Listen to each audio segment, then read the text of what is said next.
Although the tornado happened 24 years ago, it's a day etched in the minds of many. Our team coverage continues with ABC 3340's Valerie Bell in Tuscaloosa. And Valerie, while much has been rebuilt since, the memories of that day are still vivid for many.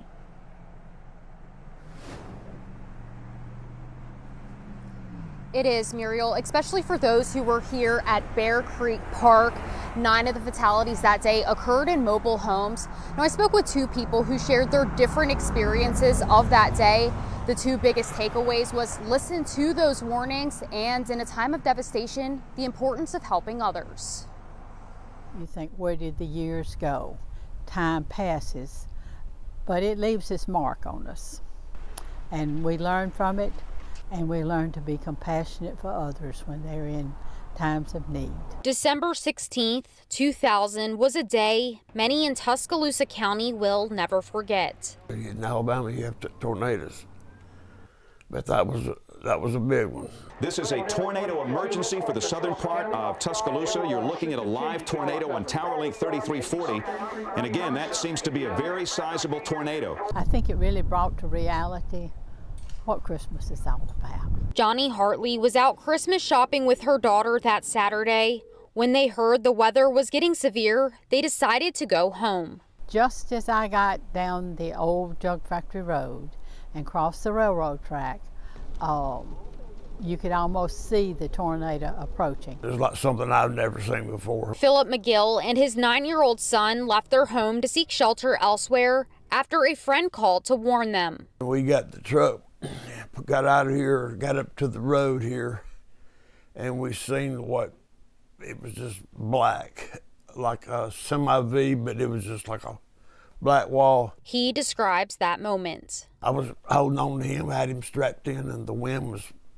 rocking us like so for about 8 or 10 minutes. When it was over, they returned home. And then when we came back, it looked like a bomb had gone off. 11 people died, ages ranging from 16 months to 83 years old. Little boy knocked on our door, and you could tell he was in shock.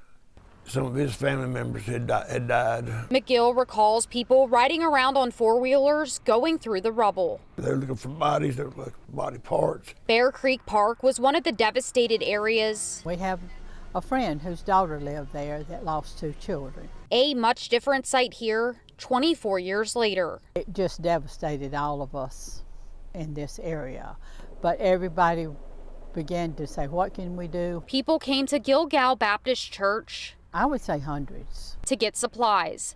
The church became a distribution center. I recall one lady said, what am I going to do with clothes? I have nowhere to put them. Hartley, a member, was one of the ones helping out. When you think about how fortunate you were, and then you drive not a mile from your house and you see nothing that was there, it makes you realize how fortunate you were, but also what an obligation you have to help others. This tornado serving as a constant reminder. We thank the good Lord and the warnings we had for being able to survive that day, no doubt.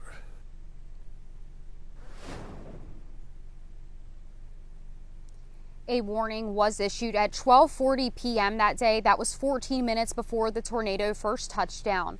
People here again emphasizing the importance of listening to those warnings. Live in Tuscaloosa County, Valerie Bell, ABC 3340 News.